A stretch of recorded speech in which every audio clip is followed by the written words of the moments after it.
Hi mga kuripot! So for today's video, samahan niyo akong gumawa ng graham cake for Noche Buena. First ingredient natin of course ay ang all-purpose cream.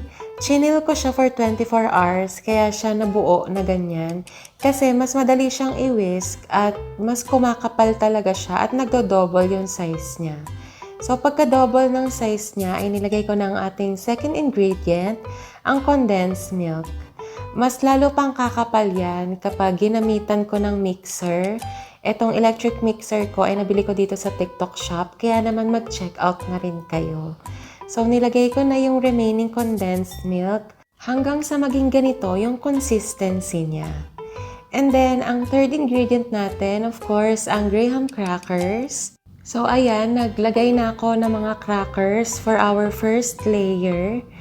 Tapos, gagamit din tayo ng crushed graham crackers para naman dun sa mga spacing sa baba kasi hindi lahat ng space ay nagkakaroon ng tinapay, di ba?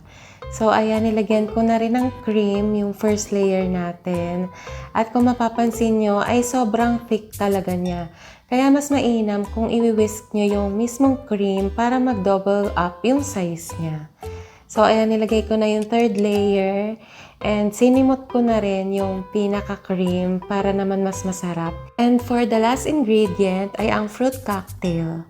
Any toppings naman na gusto nyong ilagay ay pwede. Mapa mangoes and chocolates. Pero ito lang kasi yung meron sa amin, kaya yan na lang yung nilagay ko. Oh, ano pang inaantay nyo? Gumawa na rin kayo. Yun lang. Follow for more!